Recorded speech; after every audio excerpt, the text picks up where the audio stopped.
Новый Кабмин будет сформирован в течение месяца. На более долгое время решения откладывать просто нельзя, ведь 2022 год – это ответственный год для Коми. Такое заявление в эфире федерального канала «Россия-24» сделал глава республики. Ведущий программы Стас Натанзон спросил у главы региона об отставке правительства Коми. Почему было принято решение и когда ждать новый кабинет министров? Владимир Уйба ответил, сейчас на повестке дня два главных поручения президента, и они требовали обновления кабинета министров. Работа правительства переходит в качественные показатели. У нас два поручения президента, два, я имею в виду, самых главных поручения.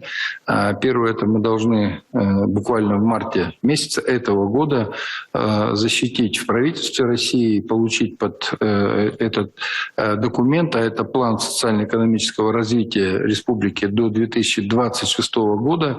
Это очень масштабная работа, и мы должны под этот план социально-экономического развития, защитив правительство, получить, у нас сегодня расчет получить 250-300 миллиардов до 2026 года. Это, в общем, колоссальная сумма, но под нее у нас четко сформулированные задачи. Поэтому, конечно, сегодня правительству нужно будет настолько быть эффективным, чтобы подготовить такой план и его защитить, а дальше вторая история – это его реализовать. 26 год, по сути, завтра. Реализовать такие средства за 4 года задача не из простых. Регион с таким еще не сталкивался.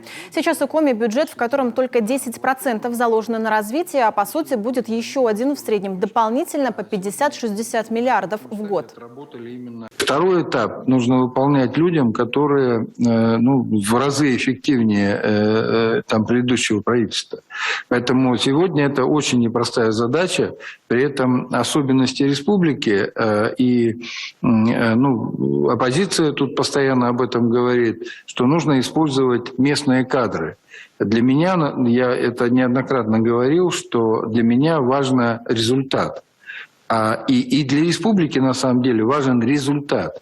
А кто построит дороги, или кто построит школы, или кто организует 6 тысяч рабочих мест дополнительно, будет это местный кадр, или это будет кадр, который приедет и работу эту сделает, и создаст эти рабочие места, дороги, школы, детские сады. Для меня на самом деле это не так важно. Но не считаться с требованием людей, которые мне посылают этот посыл, тоже нельзя. Задача Владимира Уйба, по его собственным словам, соблюсти паритет, чтобы правительство было эффективным и не нарушило баланс.